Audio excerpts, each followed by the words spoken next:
అవునా బావా, మా ఇంట్లో కూడా అట్లనే అంటున్నాడు మా అన్నయ్య. నీ ప్రైవేట్ జాబ్ చేసేటోనికైనా గవర్నమెంట్ జాబ్ చేసేటోనికైనా ఇస్తా కానీ వ్యవసాయం చేసేటోనికి ఇయ్యా అంటున్నాడు.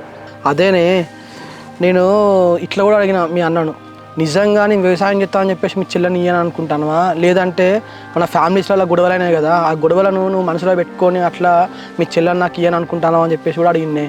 అట్లా అన్నా కూడా అట్లేం లేదు, నా చెల్లెనే మంచిగా ప్రైవేట్ జాబ్ చేసేటోనికో గవర్నమెంట్ జాబ్ చేసేటోనికి ఇస్తే అది లైఫ్ అంతా హ్యాపీగా ఉంటుంది కదా అని ఆలోచిస్తానని చెప్పేసి అన్నాడు.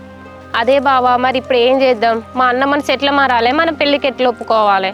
ఇక చేసేది ఏమున్నదే, సాంప్రదాయం ప్రకారంగా మనం మేనోళ్ళం కాబట్టి నాన్నని పంపించి మీ ఇంట్లో అడిగిపించిన. ఇక ఇంతకు మించి నేను చేయాల్సిందైతే ఏం లేదే. ఇక ఇప్పుడు ఉన్నది ఒకటే దారి, మీ కూడా ఒప్పుకోడు అసలే చేసుకుంటానా, ఏదైనా గుళ్ళకి పోయి ఇద్దరం కలిసి పెళ్లి చేసుకుందాం. ఇక అంతకు మించింది అయితే ఏం లేదు. ఇక ఏంటి బావా, పెళ్ళా? బయటికి వెళ్ళి పెళ్లి చేసుకుందామా?